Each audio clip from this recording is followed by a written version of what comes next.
Sharon Allsbrook. I'm originally from Yorktown, Virginia, and I moved here in 1987. Started at the town in 1989, and I am the accountant on staff in the finance department. When I started working here, the cashier was done on an old NCR cash register, and then everything was recorded into our accounting software. And since then, we've been through 2 software changes, and the one we're on now, I hope we stay on until after I'm not here anymore. I don't want to go through another software conversion if I can help it. We also, at the time I started working here, Collington was on our water system. So we had all of the Collington customers coming in as well as all of the town-wide people. And we also used to collect taxes in-house, which we don't do anymore. Dare County collects our taxes, and that was a big burden lifted off of us because there's quite a few Christmases that I spent here working between Christmas and New Year's when everybody else was off or kids were out of school and I had to work. When I first started working here, our accounts payable clerk was Betty Cozart, and she taught me a lot about, things that, she kind of helped train me getting going with the cashier position and learning to do her stuff as a backup. And everybody called her Little Betty because she was about 4'10" maybe. One of the few people that I'm actually a whole head taller than. But when I first started working here, we had tile floors in the hallway at the old building, and she always wore high heel shoes, and you could hear her clicking down the hall. And at Christmas, she always wore a bell ornament around her neck, and you could hear that thing coming. There were so many threats to take the little clacker out of it so that we wouldn't have to hear it anymore. She retired maybe 9 years ago, and her husband moved out to Maggie Valley, and she actually passed away on Saturday, so it's kind of brought it back full circle, and a lot of memories of Betty coming back up again. But she was probably one that could always make us laugh. She's always extremely helpful, always wanted to do whatever she could to help anybody in the town-wide. It didn't matter. One of the things that I've started doing more recently is having a much bigger input into our financial statement. We call it CAFR, but it's this Comprehensive Annual Financial Report, and it's submitted every year to the Government Finance Officers Association, which is nationwide in Canada, I think. And we just received our 28th award for our report. So every year that I've been here, that was something that Becky Westcott started us doing, and I guess they got the first one the first year I was there.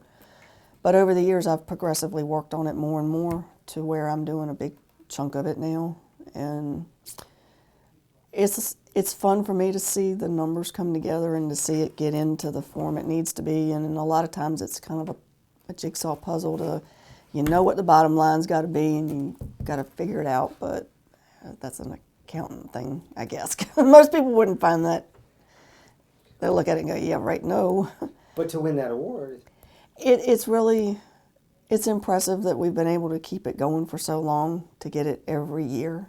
And it's nice to know I've had a big part in it over the years. This year is the 60th anniversary of the fire department's existence. It started out volunteer, then they started adding paid staff to the point now where they're a mix of paid and volunteer. So you've known Tommy forever. Tommy Lee? Oh yeah, I've known Tommy Lee for a long time. In fact, I think he may have actually been president of the auxiliary when I started going to the meetings. But he and my husband worked together quite a bit with the fire department and with the auxiliary.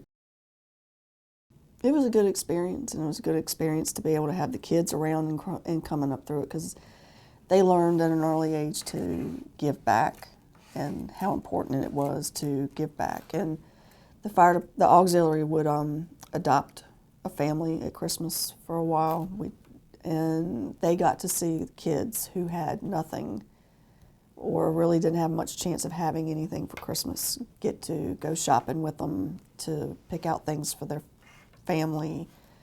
And on occasion they went with us when Christmas was delivered, and so they got to see the kids who didn't get anything have a Christmas, and it sunk in. They still want to give back and want to do for the community, which is good.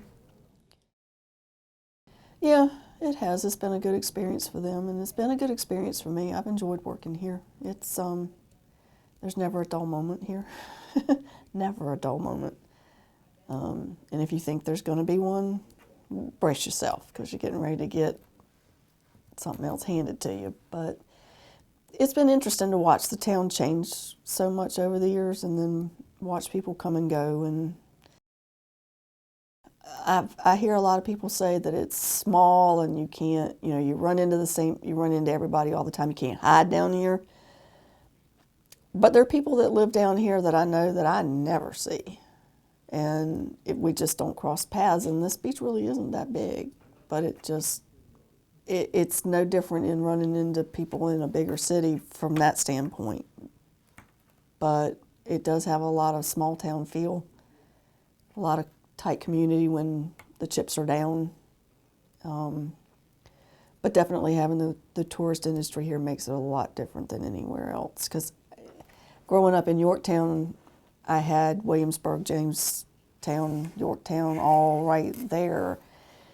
And they didn't seem to be, I didn't notice the influx like you do now, like I do down here, where it's dead in the winter and everybody closes down, and then when the spring comes around, everybody starts opening back up, and then the tourists start coming in, and bumper to bumper traffic. And I still have to remind myself when I go up to Virginia or go to Raleigh that traffic here is really not that bad. Even in the worst times, it's really not that bad. It's just a little bit of an annoyance, but